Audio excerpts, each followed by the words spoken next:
இன்னும் கொஞ்ச நேரத்துல வர போறா. நீ எங்க இருக்கன்னு தேட போறா. அப்படி எழுதிருக்கேன்டா.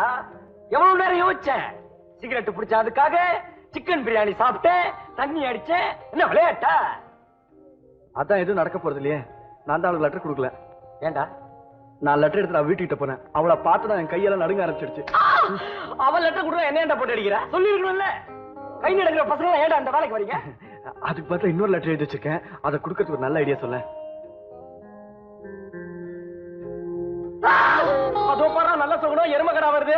அதுவும் டெல்லி எருமடா. ஹலோ காதல் வாத்தியார். சக்கியமா? சக்கியமா டெல்லி எரும. நம்ம பையனை தெரியுமா? பாத்துருக்கீங்களா? நம்ம பையனா? பார்த்தது இல்லையே. எங்க கிளாஸ் பக்கம் வந்தா தானே. தினமும் எப்படி நடக்குது? சரி 4 ஷோ. அப்ப ஹீரோ ஆயிடுவீங்க. நம்ம பயலுக்கு ஒரு சின்ன பிரச்சனை. நம்ம ராணி இருக்கா இல்லையா? ஆமா நம்ம ராணி. பெரிய ஒரு பேச்சு சொன்னாரு. நம்ம ராணி அது எதிர்க்க வந்துகிட்டு இருக்கோம். அது புஸ்தகத்தோட வரும். நீங்க நைஸா போய் ஒரு முட்டி புஸ்தகத்தை கீழே தள்ளிட்டீங்கன்னா அதை எடுத்து கொடுக்குற மாதிரி கொடுத்து அவர் வேற வேலை பண்ணிக்குவாரு. இவ்வளவுதானா?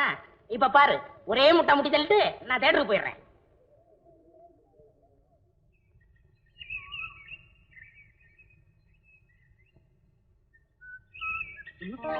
ஐயோ, பாத்து வரக்கூடாது. எரும மாடு. சாரி, இடம் சின்னது. கோச்சு புண்ணியம் இல்ல. நான் வரட்டுமா? இடியட்.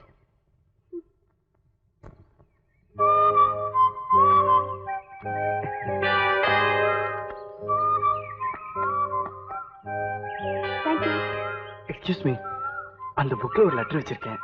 உங்களுக்கு பிடிக்காத கிழிச்சு போட்டுருங்க. தயவு செஞ்சு யார்கிட்டையும் காட்டி கொடுத்துறாதீங்க. நான் உன்னை என் இதயத்தில் வைத்து நேசிக்கிறேன். உன் நினைவுகள் என் நெஞ்சில் அரும்புகளாக, முட்டுகளாக, மலர்களாக பூத்து குலுங்குகின்றன. உன்னுடைய பதிலுக்கும் உன்னுடைய வரவுக்கும் என்னுடைய இதய வாசல் ஏங்கி காத்து கொண்டிருக்கிறது. இப்படிக்கு என்று முன் முரளி. குட். இது உன்னுடைய ஹேண்ட் ரைட்டிங் தானே? வந்து ஷட் அப். நான் கேட்கறதுக்கு மட்டும் பதில் சொல்லு. ஆமா மேடம், நான் தான் எழுந்தேன். உன் தங்கச்சி ஒருத்தர் இந்த காலேஜ்ல படிக்கிறான்னு வச்சுக்க. அவளுக்கு எவனா ஒருத்தன் லவ் லெட்டர் எழுதுனா அப்ப நீ என்ன நினைப்ப? உன்ன மாதிரி 2 ரோப்ஸ் அந்த காலேஜ் விட்டு விரட்டினாதான் இந்த காலேஜே உருப்படும். ஹாஸ்டல்ல இருந்துட்டு யார் உன்னை இப்படி எல்லாம் தூண்டி விடுறாங்கன்னு எனக்கு நல்லா தெரியும். அதுக்குன்னு ஒரு குரூப்பே இருக்கு. என்னைக்காவது ஒரு நாள் அவங்க எல்லாம் என் கையில சிக்கத்தான் போறாங்க. அப்ப அந்த பெரிய மனுஷங்களை எப்படி கவனிச்சுக்கணுமா நான் கவனிச்சுக்கிறேன். ராணி, நீ போ. நான் உனக்கு என்ன தண்டனை கொடுத்துருக்கேங்கிறத நாளைக்கு நோட்டீஸ் போர்ட்ல பார்த்து தெரிஞ்சுக்க. Madam, you can go.